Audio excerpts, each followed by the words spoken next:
Hello everyone, स्वागत है आपका अनअकैडमी के इस प्लेटफॉर्म में। मेरा नाम है अभिषेक सिंह। आशा करता हूँ आप सभी लोग बहुत अच्छे होंगे। ठीक है। और देखिए, इस वीडियो में हम बात करने जा रहे हैं वीकली करंट अफेयर्स की, जो कि 2 जुलाई से लेकर 8 जुलाई तक का करंट अफेयर्स है। जो हमारा पढ़ने का फॉर्मेट होगा वो होगा क्वेश्चन आंसर फॉर्मेट में। एक क्वेश्चन होगा, उसका हम आंसर देखेंगे और उसके रिलेटेड और भी जो इंपॉर्टेंट पॉइंट्स हैं, क्योंकि मल्टीपल स्टेटमेंट वाले क्वेश्चन भी बन जाते हैं, तो और भी जो इंपॉर्टेंट पॉइंट्स हैं उनके बारे में भी हम सीखें। ठीक है। तो इस तरह से हमारा ओवरऑल पूरा टॉपिक क्लियर हो जाएगा। ये वीडियो आपके यूपीपीएससी, यूपी ट्रिपल एससी और यूपी पुलिस के जो भी आगे आने वाले एग्जाम्स हैं उन सब के लिए बहुत इंपॉर्टेंट है। तो चलो स्टार्ट करते हैं। This is something about me.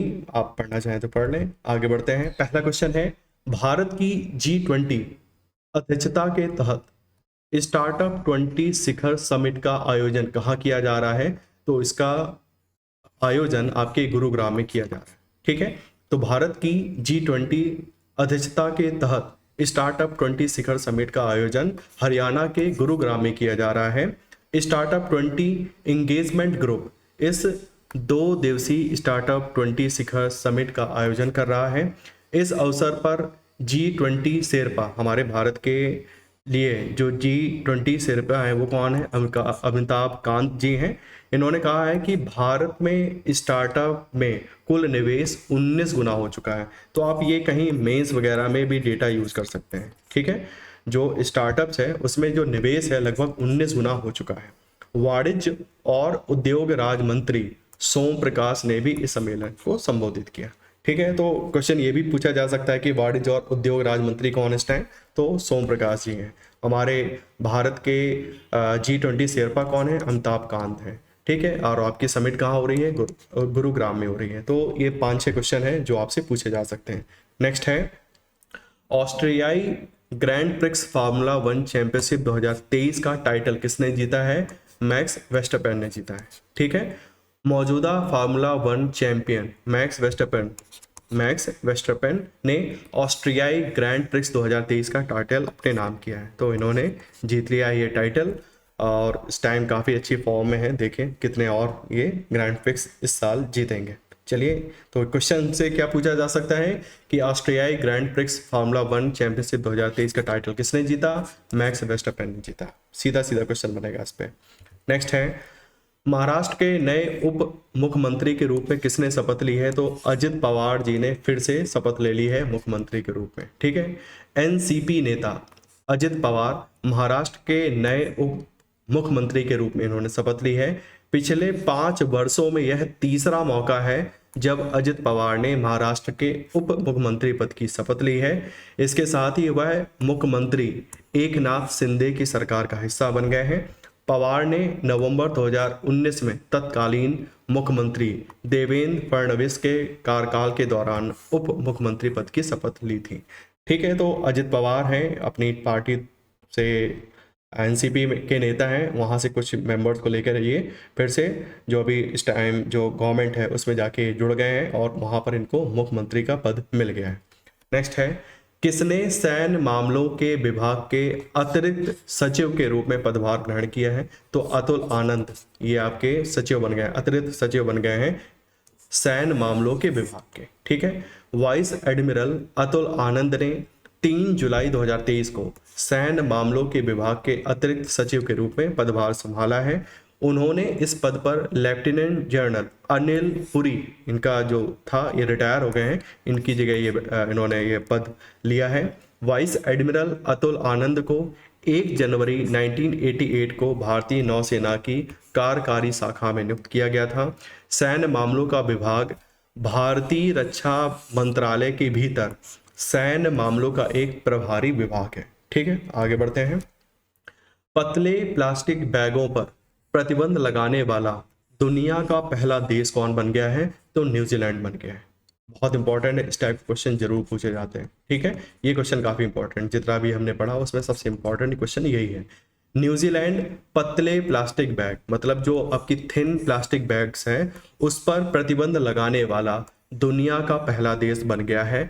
New Zealand में इन प्लास्टिक बैगों का उपयोग सुपरमार्केट में फल और सब्जियों के लिए किया जाता था। सरकार एकल उपयोग प्लास्टिक, सिंगल यूज प्लास्टिक के खिलाफ चलाए जा रहे अभियान का विस्तार कर रही है, जिसे 2019 में शुरू किया गया था। तो ये काफ़ी इंपॉर्टेंट क्वेश्चन है, सीधा सीधा पूछा जा सकता है। अभी हाल ही में किस देश ने पतले प्लास्टिक बैगों पर प्रतिबंध लगा दिया है, जो कि ऐसा करने वाला दुनिया का पहला देश बन गया है? तो न्यूजीलैंड वो देश है जिसने ऐसा करा है। ठीक है, नेक्स्ट है, भारत के पहले स्वदेशी रूप से विकसित परमाणु ऊर्जा रिएक्टर का वाणिज्यिक परिचालन कहाँ शुरू किया गया है? तो ये आपके गुजरात में किया गया है। ठीक है, गुजरात में काकरापार परमाणु ऊर्जा परियोजना। अब ये देखिए, ये क्वेश्चन तो सीधा सीधा पूछा जाता है कि काकरापार परमाणु संयंत्र कहाँ है आपका? गुजरात में। ठीक है, तो गुजरात में काकरापार परमाणु ऊर्जा परियोजना में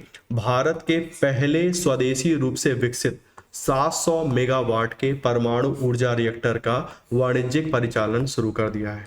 ठीक है, वर्तमान में यह यूनिट कुल उत्पादन के जितना हम उत्पादन कर सकते हैं उसका केवल 90% पर ही काम कर रही थी।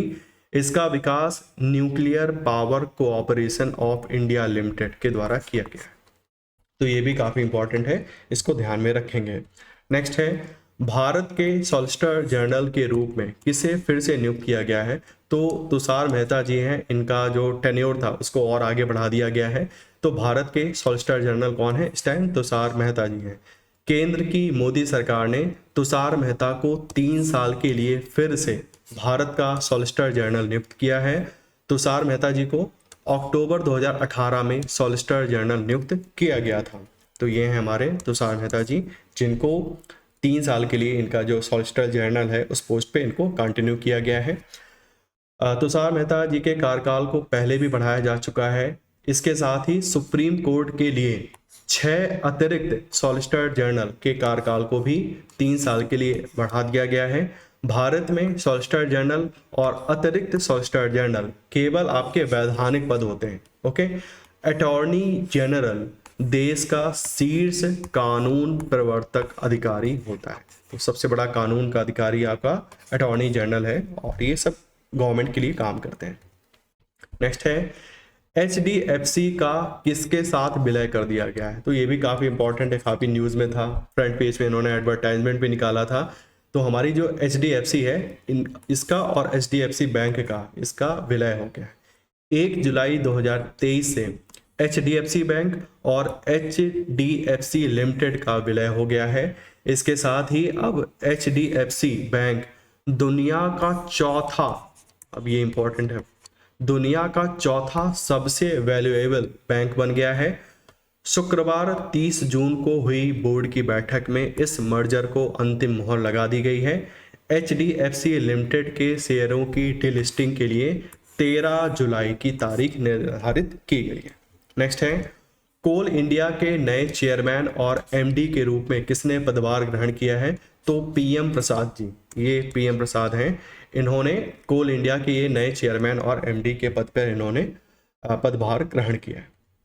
नेक्स्ट है, केंद्रीय मंत्री नितिन गडकरी ने किस राज्य में 5,600 करोड़ रुपए के नेशनल हाईवे प्रोजेक्ट की शुरुआत करी है? तो अभी ये सब प्रोजेक्ट आपके राजस्थान में इनका इनॉग्रेशन भी किया गया है, कुछ का शिलान्यास किया गया है। केंद्रीय सड़क परिवहन और राजमार्ग मंत्री श्री नितिन गडकरी ने राजस्थान के प्रतापगढ़ में 5,600 करोड़ रुपए की 11 नेशनल हाईवे प्रोजेक्ट का उद्घाटन और शिलान्यास किया है। राजस्थान में कुल 219 किलोमीटर लंबाई और 3,775 करोड़ रुपए की लागत वाली 4 राष्ट्रीय राजमार्ग परियोजनाओं का उद्घाटन भी किया गया है। साथ ही मंडरायल में चंबल नदी पर बन रहे एक पुल का निर्माण है, उसका भी कार्य स्टार्ट हुआ है। तो इस तरह से क्वेश्चन पूछा जा सकता है कि अभी हाल ही में केंद्रीय मंत्री नितिन गडकरी ने किस राज्य में 5,600 करोड़ रुपए के नेशनल हाईवे प्रोजेक्ट की शुरुआत करी है? तो उसका आंसर क्या हो जाएगा? राजस्थान हो जाएगा। नेक्स्ट है, संघाई सहयोग संगठन के 23वें शिखर सम्मेलन का आयोजन किसकी अध्यक्षता में किया जा रहा है? तो भारत SCO संघाई सहयोग संगठन का इस बार का अध्यक्ष है। ठीक है, अध्यक्षता भारत कर रहा है इसकी। तो ये भी बहुत इंपॉर्टेंट क्वेश्चन है इस साल के लिए, जरूर पूछा जाएगा, 5 स्टार क्वेश्चन है। तो SCO council of heads of state 2023 meeting हो रही है। आप देख सकते हैं 8 कंट्रीज हैं और इसकी जो थीम है, थीम भी पूछी जा सकती है कि जो भारत अध्यक्षता तो कर रहा है 23वें शिखर सम्मेलन SCO के, इसकी थीम क्या है? इसकी थीम है सिक्योर SCO। सिक्योर का फुल फॉर्म क्या है यहाँ पर? सिक्योरिटी, इकोनॉमी, C से कनेक्टिविटी, U से यूनिटी, R से रिस्पेक्ट और E से इन्वायरमेंट। ठीक है, तो सिक्योर SCO इस बार की थीम है। इसके बारे में और जान लेते हैं। इस वर्ष संघाई सहयोग संगठन के 23वें शिखर सम्मेलन का आयोजन भारत की अध्यक्षता में किया जा रहा है। SCO परिषद के राष्ट्राध्यक्षों के 23वें शिखर सम्मेलन की अध्यक्षता कौन कर रहा है? मोदी जी कर रहे हैं, अपने प्रधानमंत्री नरेंद्र मोदी इसके अध्यक्ष हैं। ईरान, बेलारूस और मंगोलिया को पर्यवेक्षक के रूप में आमंत्रित किया गया। किस किस को? ईरान, बेलारूस और मंगोलिया को पर्यवेक्षक के रूप में आमंत्रित किया गया है। इस शिखर सम्मेलन का थीम अभी हमने देखा क्या था? Secure SCO। SCO सिक्योर, ठीक है, SCO सिक्योर है जो 2018 SCO किंग दाओ शिखर सम्मेलन में प्रधानमंत्री द्वारा दिए गए संक्षिप्त नाम से लिया गया है। ठीक है, चलिए आगे बढ़ते हैं। कौन सा देश संघाई सहयोग संगठन का नया स्थायी सदस्य बन गया है? तो देखिए ईरान है, ये भी बहुत बहुत इंपॉर्टेंट क्वेश्चन है। ईरान संघाई सहयोग संगठन का स्थायी सदस्य बन गया है। अभी हमने पीछे क्या देखा था? इसको पर्यवेक्षक के रूप में बुलाया गया था, बाद में इसको एक स्थायी सदस्य भी बना दिया गया है। ईरान औपचारिक तौर पर संघाई सहयोग संगठन SCO का पूर्ण सदस्य बन गया है। अभी तक SCO में 8 सदस्य देश शामिल थे, जिसमें कौन कौन थे? चीन है, रूस है, भारत है, पाकिस्तान है और 4 मध्य एशियाई देश। कौन कौन से? कजाकिस्तान, किर्गिस्तान, तजाकिस्तान और उज्बेकिस्तान। 8 थे और एक नवा भी हमारा ईरान इसमें जुड़ गया है। संघाई सहयोग संगठन का गठन वर्ष 2001 में 6 सदस्य देशों के साथ किया गया था। भारत वर्ष 2017 में इसका सदस्य बन गया है। तो भारत इसका सदस्य कब बना है? 2017 में बना है। ये भी क्वेश्चन पूछा जा सकता है। आगे बढ़ते हैं। राष्ट्रीय अनुसूचित जनजाति आयोग के अध्यक्ष पद से किसने इस्तीफा दे दिया है? तो हर्ष चौहान जी हैं, इन्होंने अपना इस्तीफा दे दिया है। हर्ष चौहान ने अपना कार्यकाल पूरा होने से 8 महीने पहले राष्ट्रीय अनुसूचित जनजाति आयोग NCST के अध्यक्ष पद से इस्तीफा दे दिया है। राष्ट्रीय अनुसूचित जनजाति आयोग एक भारतीय संवैधानिक निकाय है जिसे संविधान अधिनियम 2003 के माध्यम से स्थापित किया गया था। आगे बढ़ते हैं। राष्ट्रीय तैराकी चैंपियनशिप में किस तैराक ने बैक स्ट्रोक स्पर्धा में नया राष्ट्रीय रिकॉर्ड बनाया है? तो इनका नाम क्या है? माना पटेल। ठीक है, हैदराबाद में आयोजित राष्ट्रीय तैराकी चैंपियनशिप में ओलंपियन माना पटेल ने नया नेशनल रिकॉर्ड बनाया है। माना पटेल ने महिलाओं की 100 मीटर बैक स्ट्रोक स्पर्धा में नया राष्ट्रीय रिकॉर्ड बनाया है। पटेल ने महिलाओं की 100 मीटर बैक स्ट्रोक स्पर्धा में इतना समय के साथ इन्होंने एक नया रिकॉर्ड कायम किया। ठीक है, तो इस तरह से क्वेश्चन पूछा जा सकता है। फिर है, भारतीय महिला टीम में जगह बनाने वाली असम की पहली खिलाड़ी कौन है? इनका नाम है उमा छेत्री। उमा छेत्री असम की पहली महिला क्रिकेटर बन गई हैं जिनका सिलेक्शन भारतीय महिला टीम में हुआ है। उमा छेत्री असम के बोकाखाट की रहने वाली हैं और वह एक प्रतिभाशाली विकेट कीपर बल्लेबाज है। तो ये विकेट कीपर हैं। अब इनके बारे में थोड़ा सा मैंने पढ़ा तो वो क्रिकेट के लिए पढ़ाई इन्होंने छोड़ दी, मजदूरी भी की, अब टीम इंडिया में इनको मौका मिला है।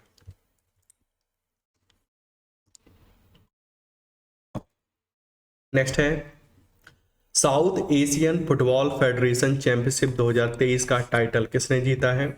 भारत ने जीता है। ठीक है, तो ये भी बहुत बहुत इंपॉर्टेंट है। भारत ने पेनाल्टी शूट आउट में किसको हराकर? कुवैत को हराकर। ये भी याद करना पड़ेगा, हम जीते तो हैं लेकिन किसको हराकर? कुवैत को हराकर। भारत ने पेनाल्टी शूट आउट में कुवैत को हराकर रिकॉर्ड 9वीं बार एशियन फुटबॉल फेडरेशन चैंपियनशिप का खिताब अपने नाम कर लिया है। दोनों टीमें खेल के निर्धारित समय में एक एक गोल की बराबरी पर थीं। भारत की ओर से ललियान जुआला झांगटे ने 38वें मिनट में गोल दागकर स्कोर बराबर किया था। भारत ने पेनाल्टी शूटआउट में 5-4 से जीत दर्ज करके ये खिताब कब्जा किया। ठीक है, तो ये जो जीती है उसकी ये ऑफिशियल पिक्चर है। आगे बढ़ते हैं। भारतीय पुरुष क्रिकेट टीम के मुख्य चयनकर्ता के रूप में किसे नियुक्त किया गया है? तो अजित आगरकर हैं। इनको अब मेन सेलेक्टर के चीफ सेलेक्टर बोलना चाहिए, चीफ सेलेक्टर के लिए इनको नियुक्त किया गया है। पूर्व भारतीय तेज गेंदबाज अजित आगरकर को भारतीय पुरुष क्रिकेट टीम के मुख्य चयनकर्ता के रूप में नियुक्त किया गया है। फरवरी में चेतन शर्मा द्वारा पद से इस्तीफा देने के बाद से शिव सुंदर दास अंतरिम मुख्य चयनकर्ता बने हुए थे। आगरकर ने 1999, 2003, 2007 का वर्ल्ड कप खेला था। फिर है, किस केंद्रीय मंत्री ने अंबाला में कैंटीन स्टोर डिपार्टमेंट डिपो के नए परिसर का उद्घाटन किया? किसने किया था? अजय भट्ट ने किया था। रक्षा राज्य मंत्री अजय भट्ट ने अंबाला में कैंटीन स्टोर डिपार्टमेंट डिपो के एक नए परिसर का उद्घाटन किया है।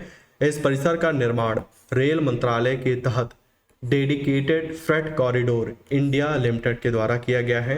कैंटीन स्टोर डिपार्टमेंट की स्थापना 1948 में की गई थी। नेक्स्ट है, नई दिल्ली में भारत 6G अलायंस को किसने लॉन्च किया है? तो हमारे जो मंत्री जी हैं अश्विनी वैष्णव जी, इन्होंने भारत 6G अलायंस को लॉन्च किया है। क्या है इसके बारे में और जान लेते हैं। संचार और IT मंत्री अश्विनी वैष्णव ने नई दिल्ली में भारत 6G अलायंस को लॉन्च किया है। इस अवसर पर इन्होंने कहा है कि भारत ने 6G टेक्नोलॉजी के लिए 200 से अधिक पेटेंट हासिल करके दूरसंचार के क्षेत्र में महत्वपूर्ण प्रगति की है। इस अलायंस का उद्देश्य क्या है? तकनीकी आवश्यकताओं से ऊपर उठकर 6G तकनीकी की व्यावसायिक और सामाजिक जरूरतों को समझना। अभी 5G आ रहा है, 6G की भी हमने तैयारी स्टार्ट कर दी है, तो काफ़ी अच्छी चीज़ है। नेक्स्ट है, बैंक ऑफ बड़ौदा के नए CEO और MD के रूप में किसे नियुक्त किया गया है? देवदत्त चंद्र जी। ठीक है, ये हैं देवदत्त चंद्र जी, जिनको बैंक ऑफ बड़ौदा का CEO और MD बनाया गया है। नेक्स्ट है, भारतीय विमानन नियामक नागरिक उड्डयन महानिदेशालय, जिसको बोलते हैं DGCA, ने ड्रोन टेक्नोलॉजी के लिए किसके साथ समझौता किया है? तो यूरोपीय संघ विमानन सुरक्षा एजेंसी EASA के साथ इन्होंने समझौता किया है। ठीक है, इसके तहत 2 नागरिक उड्डयन प्राधिकरणों के बीच मानव रहित विमान और नई एयर टेक्नोलॉजी के क्षेत्र में सहयोग किया जाएगा। नेक्स्ट है, भारत के बाहर पहले IIT परिसर की स्थापना किस देश में की जा रही है? तो तंजानिया में की जा रही है। ये भी मोस्ट इंपॉर्टेंट क्वेश्चन है इस साल के लिए, कहीं ना कहीं तो जरूर पूछा जाएगा कि भारत के बाहर पहला IIT परिसर कहाँ स्थापित किया जा रहा है? आपके तंजानिया में स्थापित किया जा रहा है। IIT मद्रास के एक नए परिसर की स्थापना के लिए भारत और तंजानिया ने एक MOU साइन किया है। ठीक है, समझौता ज्ञापन हस्ताक्षर किए हैं। यह भारत के बाहर स्थापित होने वाला पहला IIT परिसर है। केंद्रीय शिक्षा और कौशल विकास एवं उद्यमिता मंत्री हैं हमारे धर्मेंद्र प्रधान ने इस फैसले को ऐतिहासिक बताया है। तंजानिया एक पूर्वी अफ्रीकी देश है जिसकी राजधानी क्या है? डोडोमा। ठीक है, तो राजधानी वाले क्वेश्चन काफ़ी पूछे जाते हैं और खासकर जो करंट अफेयर्स पे रहते हैं वो ज़्यादातर पूछ लिए जाते हैं। तो तंजानिया की राजधानी क्या है? डोडोमा। नेक्स्ट है,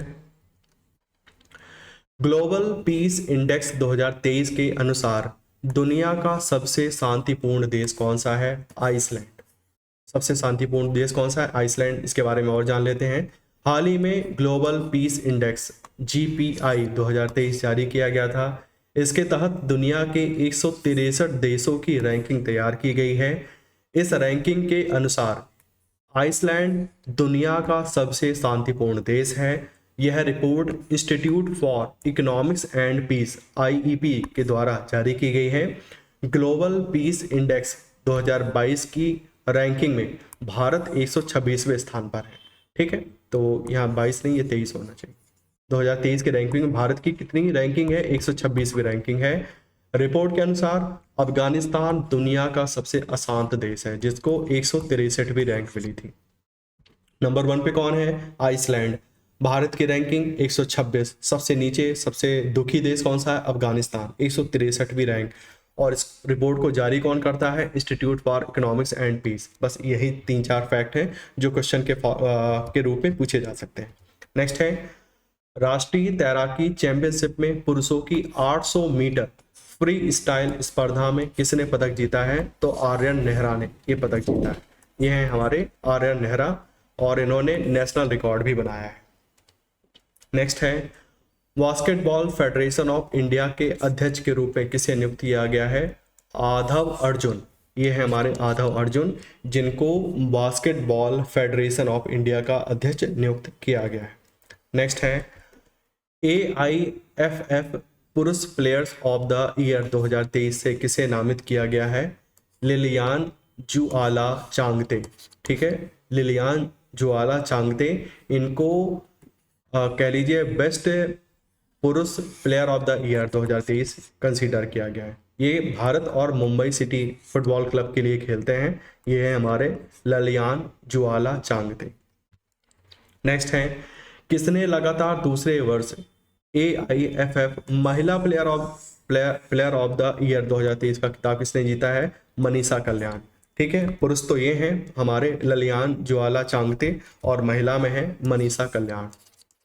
नेक्स्ट, विश्व तीरंदाजी युवा चैंपियनशिप 2023 में जूनियर मिश्रित टीम कंपाउंड का स्वर्ण पदक किस जोड़ी ने जीता है? तो प्रियांश और अवनीत कौर।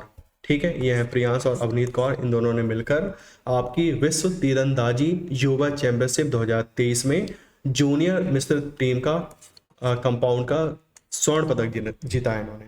नेक्स्ट है, भारतीय नौसेना ने किस देश के साथ कोच्चि में 11 दिवसीय सैन्य अभ्यास का आयोजन किया है? तो यूएसए के साथ इन्होंने सैन्य अभ्यास किया है। भारत और अमेरिका की नौसेनाओं ने कोच्चि में 11 दिवसीय सैन्य अभ्यास का आयोजन किया, जो परिचालन समन्वय को बढ़ावा देने पर केंद्रित था। दोनों नौसेनाएं 2005 से संयुक्त बचाव और EOD अभ्यास में भाग ले रही हैं। यह इस आयोजन का 7वां संस्करण था। नेक्स्ट है, PM मोदी ने किस राज्य में wild life friendly highway project का उद्घाटन किया? आपके छत्तीसगढ़ में किया। आजकल इस टाइप के क्वेश्चन बहुत पूछे जाते हैं। ठीक है, एनवायरमेंट का ये क्वेश्चन हो गया, काफी इंपॉर्टेंट है ये। तो प्रधानमंत्री मोदी ने छत्तीसगढ़ में wild life friendly highway project का उद्घाटन किया है। PM मोदी ने 6 लेन के ग्रीनफील्ड रायपुर विशाखापत्तनम कॉरिडोर के छत्तीसगढ़ खंड के लिए 3 राष्ट्रीय राजमार्ग परियोजनाओं का निर्माण का उद्घाटन किया है। यह प्रोजेक्ट उदंती वन्यजीव अभ्यारण्य क्षेत्र से होकर गुजरता है। तो क्वेश्चन ऐसे भी पूछा जा सकता है कि उदंती वन्यजीव अभ्यारण्य कहाँ है? छत्तीसगढ़ में है। तो ये आपका प्रोजेक्ट कहाँ था? छत्तीसगढ़ में। काफी इंपॉर्टेंट है, wild life friendly highway project. Next है, उबिनास ज्वालामुखी किस देश में है, जिसके चलते वहां आपातकाल की घोषणा कर दी है? तो ये आपका पेरू में है। ठीक है, अभी मैं इसकी वर्ल्ड ज्योग्राफी है उसमें पढ़ाऊंगा, लेकिन अभी करंट पे था इसलिए हमको याद करना है। पेरू में उबिनास ज्वालामुखी के विस्फोट के कारण ज्वालामुखी के आसपास के क्षेत्रों में 60 दिनों के लिए आपातकाल की घोषणा कर दी गई है। उबिनास मोकेगुआ क्षेत्र में स्थित है। यह क्षेत्र राजधानी लीमा, तो पेरू की राजधानी क्या है? लीमा। ये भी बहुत इंपॉर्टेंट है और ये देश का सबसे सक्रिय ज्वालामुखी है। पेरू आपका दक्षिण अमेरिका का एक देश है। तो उबिनास ज्वालामुखी कहाँ है? पेरू में है। पेरू की राजधानी लीमा में है और ये एक दक्षिण अमेरिका का देश है। तो 2-4 जो मेन चीजें थी वो हमने देख ली। आगे बढ़ते हैं। भारत ने इलेक्टोरल कॉपरेशन के लिए किस देश के साथ समझौता ज्ञापन पर हस्ताक्षर किया है? तो पनामा के साथ भारत इलेक्टोरल कॉपरेशन, ठीक है, जो हम इलेक्शन वगैरह कराते हैं तो जो अच्छी हमारी प्रैक्टिस है हम दूसरे देशों को भी सिखाते हैं।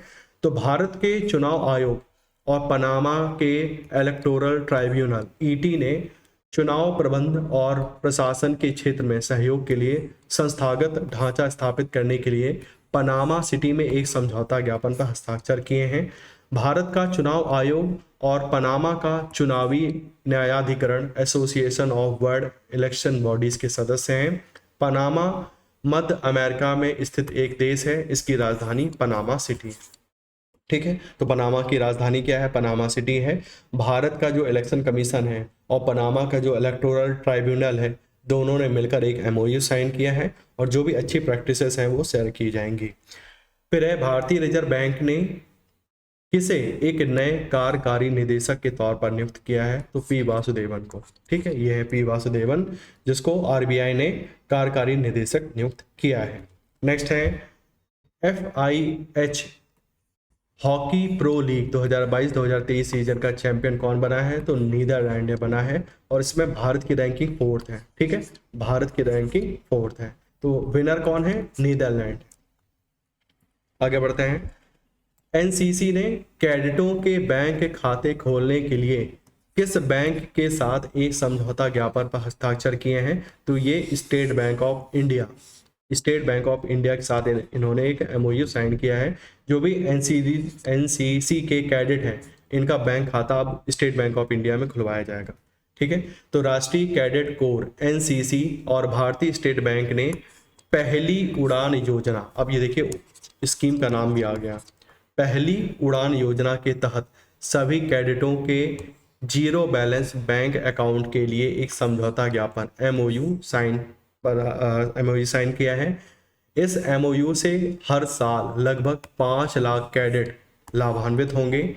इस अवसर पर रक्षा मंत्री राजनाथ सिंह ने कैडेटों के लिए single window NCC integrated software भी लॉन्च किया है। एनसीसी भारतीय सशस्त्र बलों की यूथ यूनिट है, इसका मुख्यालय आपका नई दिल्ली में।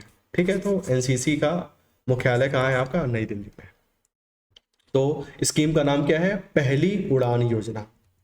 नेक्स्ट है, राष्ट्रीय उपभोक्ता विवाद निवारण आयोग का अध्यक्ष किसे नियुक्त किया गया है? जस्टिस एपी शाही को। ये है हमारे जस्टिस एपी शाही, इनको राष्ट्रीय उपभोक्ता विवाद निवारण आयोग, इसका अध्यक्ष नियुक्त किया गया है। Thank you. इस वीडियो में इतना ही था। यदि आपने अभी तक चैनल हमारा सब्सक्राइब नहीं किया है तो सब्सक्राइब कर लीजिए। यदि आपको वीडियो पसंद आया है तो ज़रूर इसको लाइक करिए और अपने दोस्तों के साथ शेयर कीजिए जो किसी ना किसी एग्जामिनेशन की तैयारी कर रहे हैं। हम ऐसे और भी वीडियोज़ लेकर आते रहेंगे। देखिए, वीकली करंट अफेयर्स क्यों इंपॉर्टेंट है मैं आपको बता दूँ। जो डेली करंट अफेयर्स है ना, मैंने आपको बताया, इसमें केवल 3 से 4 मतलब की न्यूज़ होती है। ठीक है, सिर्फ 3 से 4 मतलब की न्यूज़ होती हैं, इसीलिए वीकली करंट अफेयर्स पढ़ना सबसे बेस्ट है कि आपका टाइम बहुत बचता है इसमें। ठीक, तो यही आज का वीडियो था। चलिए मिलते हैं नेक्स्ट वीडियो में, तब तक के लिए टेक केयर।